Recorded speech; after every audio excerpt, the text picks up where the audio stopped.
I'm here with our new draftee, Camaron Cheeseman, and I'm Fred Smoot. First of all, I want to welcome you to the family. Welcome to the Washington family. How you doing, brother? I'm doing amazing. Can't describe how I'm feeling right now. Can't wait to join the team and the whole family and brotherhood. Just can't wait to get down there and get started.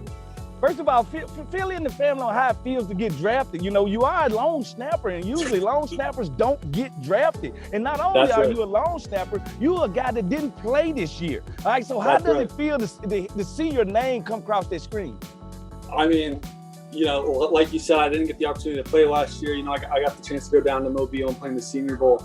So I was in that position where I was like, I'm just hoping for an opportunity of some kind, coming back into it. So being able to see my name on the TV and know I am now joining a professional football team and get to live out a dream I've always had for myself since I was a kid. I mean, like I said, it's one of the most amazing feelings I think I've ever felt.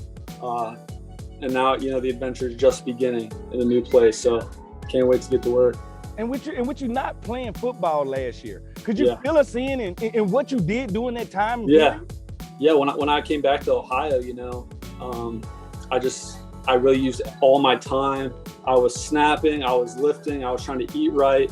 And it was weird because when I was out on my own and not under the coach or under the system at Michigan anymore, because I was all on my own. I had to create my own workouts. I ended up working out with a guy down in Columbus, which did all my training, get me ready for pro day and everything else.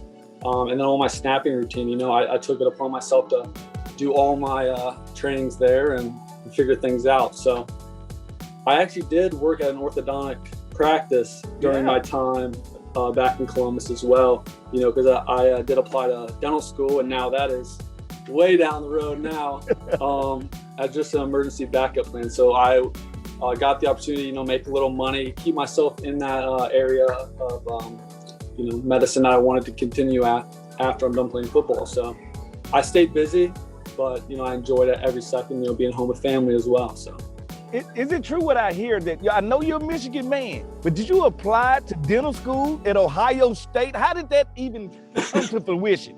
So I'm actually from Columbus, Ohio, believe it or not. I grew up about 15 minutes from Ohio State's football field and from their campus. So growing up, I always wanted to be a Buckeye. I always wanted to go to Ohio State. And then when my recruiting came, my senior year of high school, Ohio State wasn't looking for a long snapper, but Michigan was. So I took that opportunity and ran with it. And then I always told myself, I'd want to go back to Columbus after, because family, is so important to me. So I wanted to, still be around my family, as the only child I was. But now we're going to DC, going to Washington. So new adventure there. And being a long snapper, it's a couple positions in football that don't get the love or the glorification that they should. And it's punter, kicker, long snapper. And I tell people all the time, it's a position of perfection. You mess up one time, it could cost you a job. Could you just fill me in on how much focus it takes to continuously snap a ball repeatedly the same time each and every time?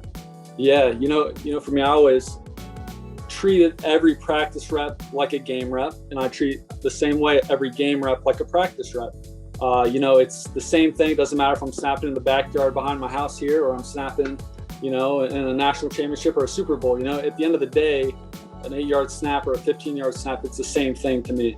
So I think being able to relax and keep that same mentality no matter where I'm at with the snap, that allows you to be more successful and keep your composure for sure. Now, when we're rookies, we all have things we have to work on. We all gonna come here to get better. Yep. Now, if you could work on anything, now I seen your stat, your one tackle, all right? If there's one thing that you got to work on, what you think that is? I would definitely say I would like to get more tackles, definitely at the next level here, because at Michigan we ran the pro style, and I found it just like what it's ran in the professional league. We had to block, and I was always one of those last guys to get down the field because teams would be like, oh, they want to block. Let's see how low he can really block. So I always found myself, I was holding on, blocking somebody right up until the last second. So I was one of always the last guys to get down the field. So definitely, that's something I definitely want to improve and make sure I'm getting more tackles. And, you can always get more perfect in every other field. All right, on a lighter note, on the lighter side, my last name is Smoot, so I've heard all the puns in the world. Could you give me the best joke you've heard about your last name, Cheeseman? I mean, I don't even know. I mean, I've heard everything. Some bad and appropriate stuff with cheese. So, I mean, the thing is, nobody calls me by my first name. I mean, I remember Coach Harbaugh, he was maybe one of the only guys to actually call me Cam. But everyone they'd know me by Cheese. Yeah. That's my nickname, Cheese, and I'm pretty sure that's gonna stick as I move on to the next level. And you know, that's Cheese is Cheese. So. Well, I heard a good one when I looked up Twitter and somebody said that the Green Bay Packers are mad that we drafted you first. Oh yeah, no, I heard everything about it. I mean, my parents, they actually got the block cheese heads back when I was at Michigan, so they're gonna. I mean, yeah, that's what everyone said. Like Packers. I mean, think about how many jerseys you guys would have sold there. Yeah. But don't worry. It's still possible you can get the Kraft endorsement. So don't worry about it. Keep doing your job. The Cheez-Its. That's what my mom always said. She said, you got to get the Cheez-It commercial. They're on cheese. I was like, maybe. Nice. And thanks for the interview. And first, absolutely. Congratulations. And I can't wait for you to get here. And I can't wait for you to be a part of the team, man. Congratulations. I know. Thank you so much for the interview. It's a pleasure. I appreciate it. And I can't wait.